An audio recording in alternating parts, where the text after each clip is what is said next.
Now, I think we've found Dr. Mohamed uh, under the guise of iPhone. But I found it. I found you. Thanks so much for coming on. I'm really pleased to be. I mean, I'm honoured that you're on the Zoom at all. Even this virtual meeting is fantastic with you. What you've gone through, I cannot imagine. And I know so many people have got so many messages of support for you and for everyone in Gaza. Um, it, it- I'm I'm choked up to even be able to talk to you, I have to say. But what's the current situation in Gaza? Because we don't get any news.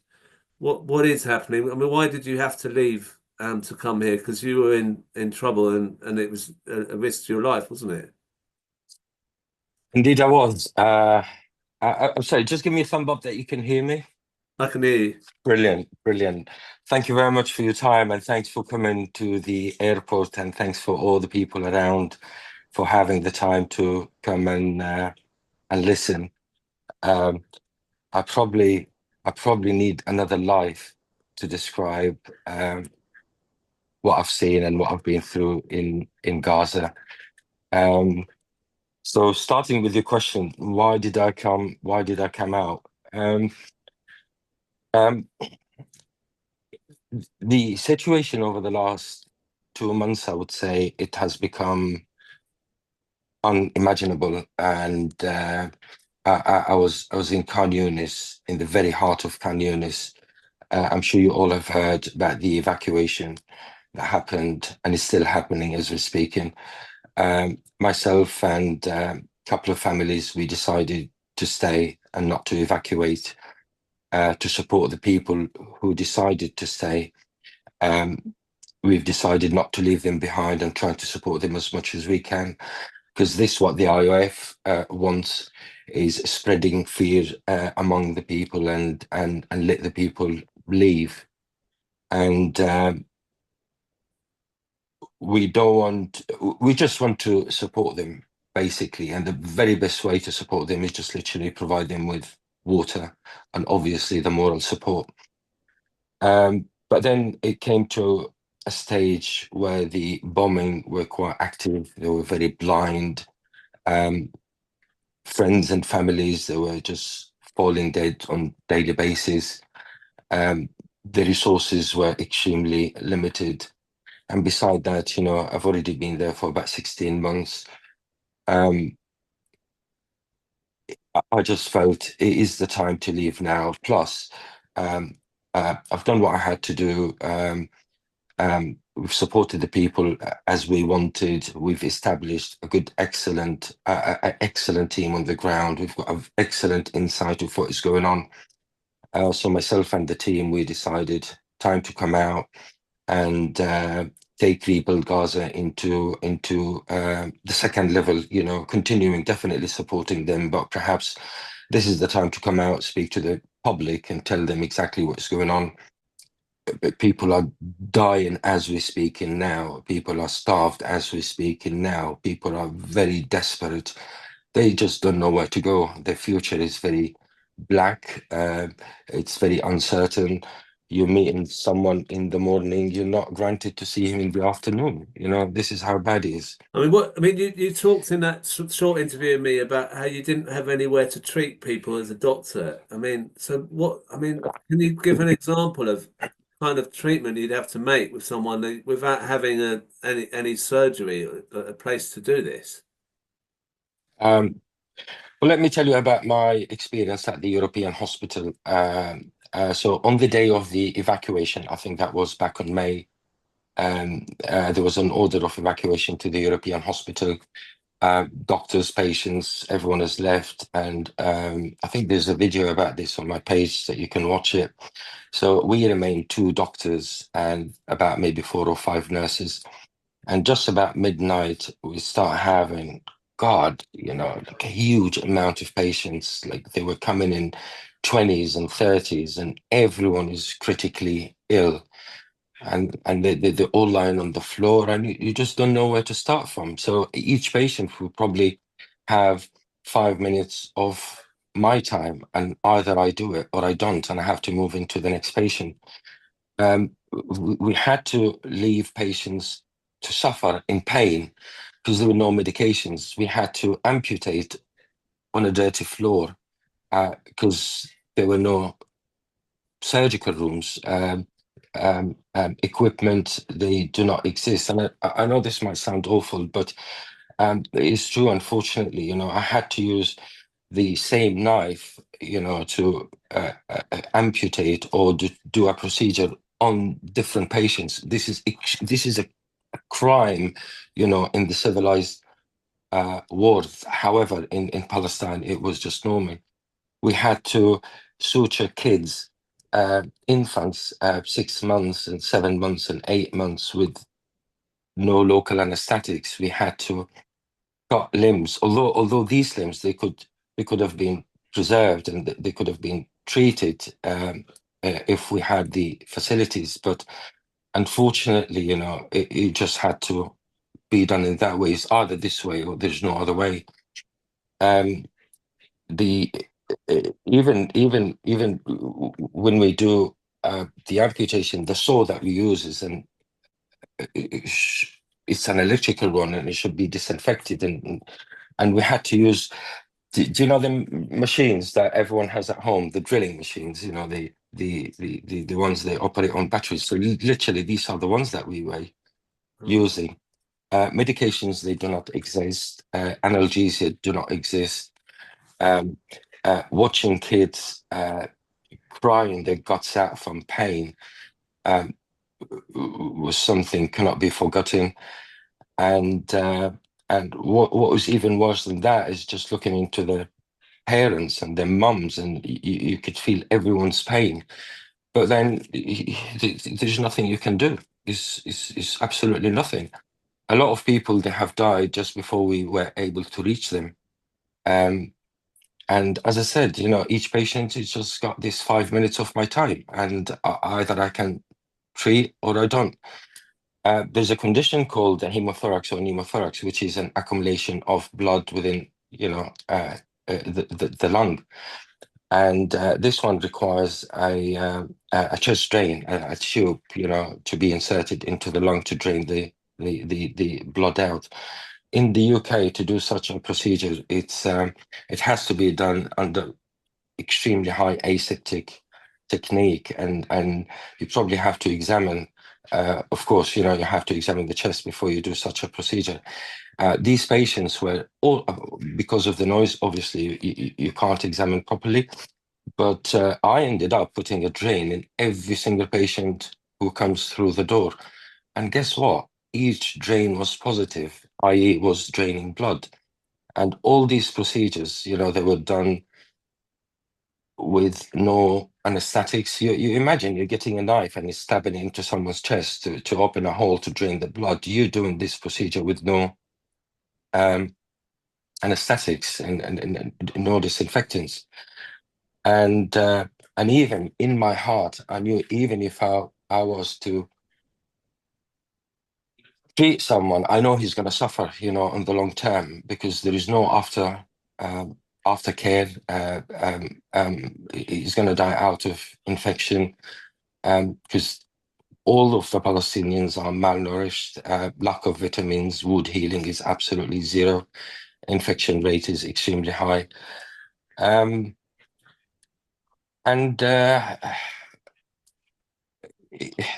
whatever happened, whatever we've seen is not written in books. There is no policy in the biggest trauma center on this earth is able to deal with such situation.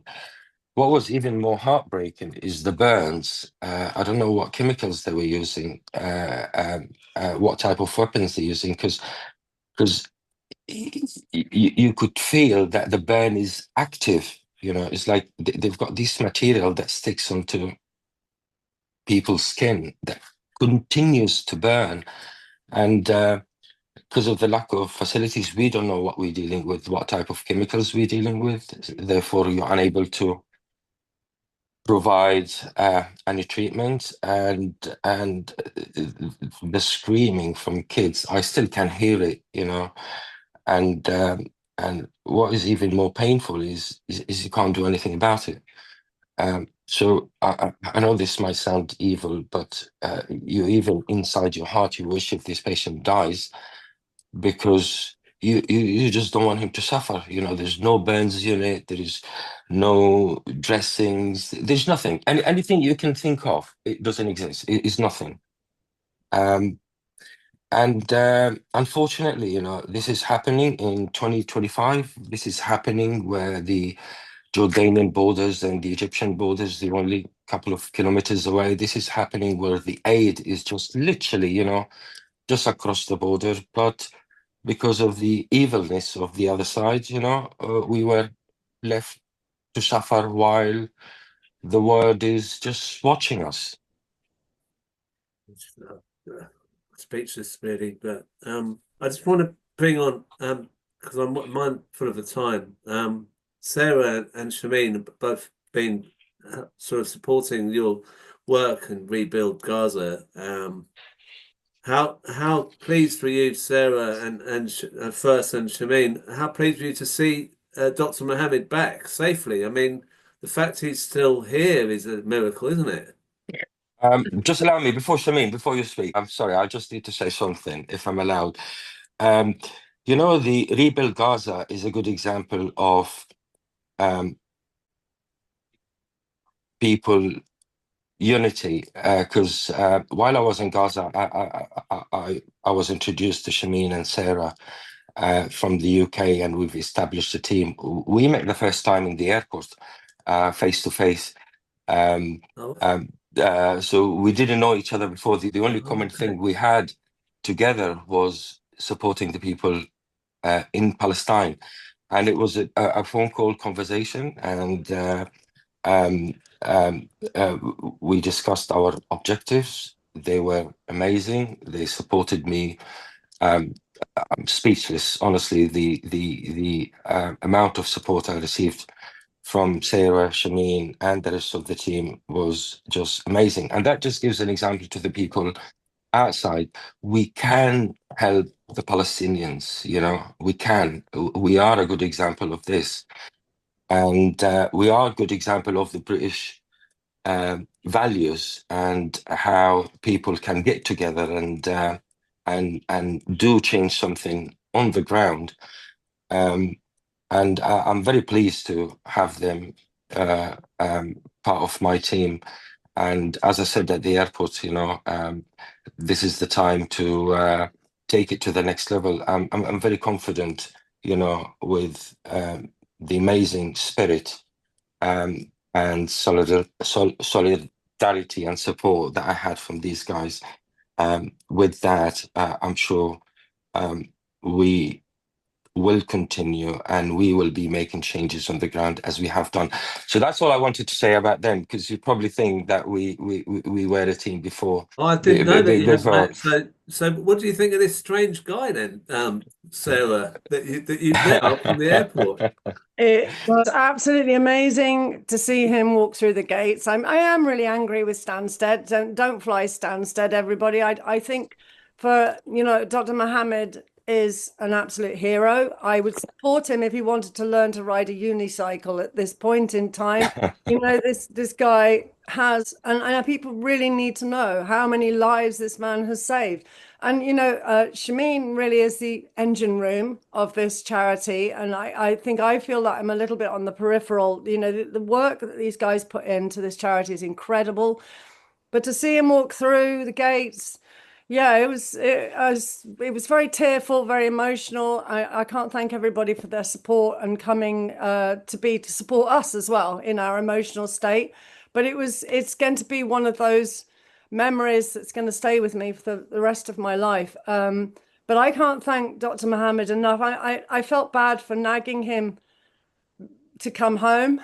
I was you become so, and every Palestinian life is precious to all of us. Every Palestinian life is precious, but when you know someone and you respect them so much, I was terrified every time the phone went, every single morning, that he was the next on the list. And so to see him walk through those gates, there's huge relief, but we have to remember of all the Palestinians that have been left behind and haven't been so lucky. And I know that we are going to work with as many people on the ground as we can and keep pushing this charity forward and keep helping people and stay in contact with Dr. Mohamed and his contacts.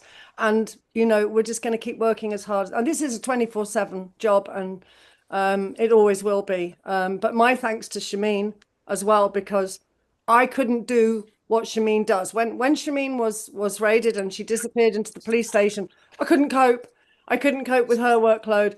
Immediately, I just couldn't take over. There was too much to do. So, you know, this all goes down to Shameen and Dr. Mohamed, really. I was just the tearful person at the airport shouting at the Stansted staff, really. And don't fly Stansted ever. Anyone, boycott them. I think they treated him very badly. This is a hero. And I've looked, do you know what? I'm just going to just add before Shameen comes in, who's probably telling me to shut up quietly in her head. I have watched footage from Stansted Airport, from every airport. I've watched about 80 videos this morning of footballers, famous people, people less heroic coming through the gates and being welcomed and being given a hero's welcome. Stansted saying, oh, well, we don't do it because it disrupts our arrivals lounge is rubbish. What they did is make him go out of the side door. And I'm furious. I'm furious about that. And I'm going to remain furious. This is one of the biggest heroes walking through that door, was made to come out the side. And we shouldn't forget that. This is a man who saved countless lives and will continue to save countless lives. And yeah, I'm furious with them, but I'm so happy to see you alive. And I'm so happy to have actually met you in person after all this time. And you are as lovely as you are on the phone. And yeah, I'm very honored and I'm very proud of all the team. Our team, we're a big network as well. We've got Meds in France, we've got Emma Luna, we've got all these people helping to support us, to support him. So I've got to go a big thanks to everybody. You used the worst clip of me outside that airport, so no thanks to your cameraman. I'm bragging about how many He's on the events. call. He's on the call. He's here. Worst bit. But thank you, and thank you for your support. And I'll No, land. look, I just wanted to say, Shameen, you were arrested and detained last week. We probably haven't got time to go into much detail on it, but that must have been horrific for you. But then to see Dr. Mohamed on Friday, I mean, have you forgotten all that horrible ordeal you had there? I mean, it must have been great to see him come through there. The arrest is an arrest on its own, and it was bound to happen because what we do and who we support are the people, the civilians. Is when we're not there talking about something that's Hamas based. It's people. We care about the people. And seeing Doc, do you know, when I got arrested, I was thinking, oh my God, Doc's gonna ring me. We have a conversation every morning, every evening. And I thought he's gonna think it's rare that she hasn't called. And out of all the time he's been there, I think when I got arrested, I think that was the first time, right? Like in 48 hours, I hadn't spoke to him. And the work we do, we have to communicate. He needs the support. I have to push him. He pushes me. I push Sarah.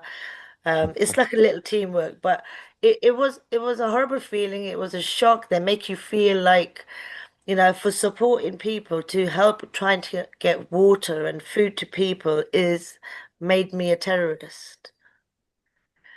And you just can't contemplate. You think, why? And the way they come into your home and go through every little thing just to disrupt so that you get distracted from what you're doing. It's like I don't even think it's more than what they come to arrest you for is so that we have less time speaking about Gaza. More people are concentrating on Shameen, and talking about her arrest, and nobody's talking about what's actually taking place. Like this morning, we've had 40 people killed, 220 wounded, for what? To go and collect aid? Where have you ever known an NGO who walks around with guns, grenades? I mean, all of a sudden, has there been a new thing that, we have charities now on the ground, humanitarian, that go around shooting at you rather than giving you some aid? Or is it just in Gaza? Yeah. And I don't understand how our government is sitting back, knowing what's going on, and allowing this to take place just because Israel has said they are giving aid. I mean, where are they giving aid? When you see little babies dying because of starvation, that's a deliberate. It's not, it's not a natural disaster. Gaza's not a natural disaster. This is a man-made disaster. And everybody's accountable. My country supports Israel and provides them with bombs. We have Elbit factories out here. Why isn't there an arms embargo yet? By them doing a small little bit of sanctions because it's free trade, that's not going to make a change or a difference. But in the meantime, yesterday they sent drones out when people have walked from mile, say from the north or the middle of Gaza all the way to Rafah to stand in these pens, which is dehumanizing them anyway, for a start, and then making them wait, then sending drones out saying, sorry, there's no aid today. What is this, a supermarket? And we're getting arrested because we speak like this. So they can keep trying. Okay, so what? They've taken all my electronics. They're more than welcome to them because all they're going to see is babies being blown, their heads being blown off. You know, they're going to see pieces of baby all over the ground. Mothers and fathers picking bits of their children, putting them in bags. That's what they're going to see. And if that makes me a terrorist because I'm reporting on something that everybody needs to know because our media doesn't do it. I mean, No, how much do you hear on any of the British media, Sky News, BBC, ITV? nothing. But I mean, the thing is, I can't believe that Dr. Mohamed is not on Sky News right now. Really, I mean, I'm honoured that you're on here, but you should really be on Sky News, on the BBC main story. The thing about Dr. Mohammed is, and I tell you, even though I never met him, it feels like I've known him all my life. I mean, we've grown into a brilliant relationship, as in, I can, even while he was there, I'd be really angry and sad, and he'll make me laugh, or he'll say something, or he'll send me a message saying, "Oh, the party started," as in they're starting to bomb again, just so that it keeps me going. And likewise, it was the same thing. And for him, there's been times where he sent me videos, which is right next door to him, and the house is a pile of rubble on the ground, and it's about 200 yards from him. I'm instantly, and I'm going to say this, don't take it the wrong way, Doc.